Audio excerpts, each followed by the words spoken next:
বিদেশি ছেলেরা যখন যার সাথে থাকবে একজনের সাথেই থাকে আর খুব লয়াল থাকে, খুব ভালোবাসে।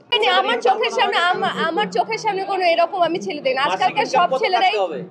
আজকালকার সব ছেলেরাই 2 নাম্বার। মাসিক ইনকাম কত থাকতে হবে ছেলে?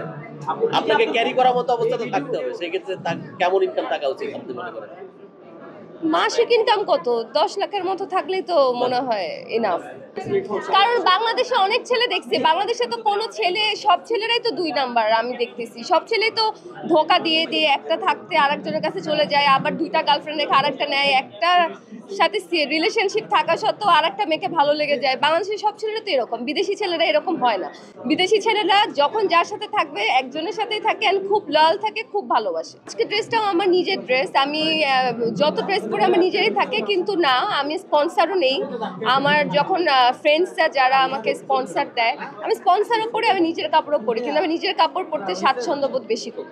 কারণ আমার শাড়ি, গয়না গাটি, ব্লাউজ এগুলো লাগে, তখন আমি বাংলাদেশে নিউ মার্কেট থেকেও শপিং করি। এইরকম আমি আপনাদেরকে অনেক ইন্টারভিউ দিছি যে আমাকে এরকম আমি অনেক ইন্টারভিউ এত সাংবাদিকের সামনে দিছি যে আমাকে একটা ভালো ছেলে দেন, এখন পর্যন্ত একটা ছেলেও আসে নাই। এটা একটা মানে আমি আর বলবো না ক্যামেরার সামনে। আপনার মতো একজন সুন্দরী মেয়ে এখনো বিয়ের জন্য পাত্র খুঁজে পাচ্ছেন, এটা কি হতাশার না, নাকি লুকিয়ে যাচ্ছেন? না না, আমি লুকাবো কেন? আমার যদি হাজবেন্ড হয় আমি হাত ধরে আপনাদের সামনে নিয়ে আসবো। আমি হলো সেরকম মেয়ে, কিন্তু আমি পাচ্ছি না, কি করবো?